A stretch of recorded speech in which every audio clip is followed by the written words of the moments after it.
Bonjour, aujourd'hui je vais vous donner quelques conseils qui vous sont indispensables si jamais c'est vous qui faites le tournage des images et que nous nous chargeons uniquement du montage. Vous le savez, votre smartphone est un allié hyper puissant, mais il faut savoir bien l'utiliser. Je vais vous donner quelques conseils. Dans le cas où vous filmez vous-même, la qualité de votre vidéo dépend beaucoup de la qualité des fichiers que vous allez enregistrer. C'est donc très important de suivre ces quelques conseils. C'est un peu une sorte de formation accélérée et un condensé pour que vous puissiez exploiter au mieux votre smartphone et qu'on ait une bonne qualité d'image. Je vais vous donner quelques conseils techniques. D'abord, il faut bien vérifier que votre caméra de téléphone filme à minima en HD. C'est un format 1920 par 1080. Vous pouvez vérifier ça tout simplement dans les réglages de l'appareil photo. C'est une question de qualité d'image. Deuxième point important, il faut filmer en mode paysage. Donc ça veut dire pas comme ça, mais comme ça, en format horizontal.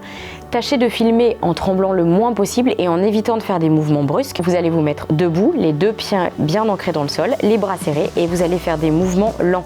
L'idée, c'est pas de faire ça, parce que si vous faites ça, ça va être compliqué en rendu. Dernier conseil technique, essayez de vous placer à peu près à 2 mètres de votre interlocuteur. Ça va vous donner un petit peu de cadre et un petit peu de profondeur et ça permet aussi d'être meilleur sur la prise de son. Ensuite, quelques conseils d'ordre un peu plus général.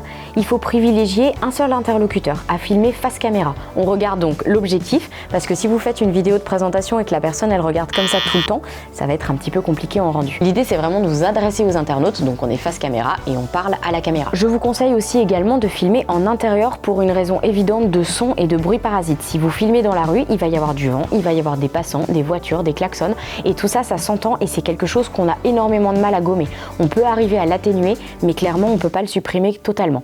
Je vous conseille de filmer donc en intérieur et d'essayer si possible de ne pas le faire dans des pièces vides, puisque les pièces vides génèrent un petit peu d'écho et ça s'entend. Troisième conseil général, attention à bien vérifier la luminosité. Il faut que le sujet soit visible, il faut qu'il soit éclairé, il ne faut pas trop qu'il y ait d'ombre, mais essayez d'éviter les pleines lumières de milieu de journée qui sont un peu violentes à l'œil, donc trouvez un environnement qui soit suffisamment lumineux mais qui ne soit pas non plus trop violent. Privilégiez un fond uni ou un arrière-plan qui va être esthétique, donc avec une petite plante verte, des planches de bois qui sont sympas pour la chaleur et surtout qui sera représentatif de ce que vous évoquez à la caméra pour que ça puisse parler et que ça puisse illustrer correctement. C'est quand même plus sympa si on regarde quelque chose d'esthétique. Et dernier sujet, ça c'est en lien avec votre storyboard, pensez à structurer votre intervention en 3 ou 4 parties avec quelques questions, mais pas plus de 5 pour une interview par exemple, pour qu'on ait un fil conducteur qui soit facile à suivre. Le petit conseil que je peux moi vous donner aujourd'hui, c'est quelque chose que vous nous demandez assez souvent, c'est qu'il existe à la Fnac ou sur Amazon par exemple, quelques accessoires qui vont pouvoir vous faciliter la vie.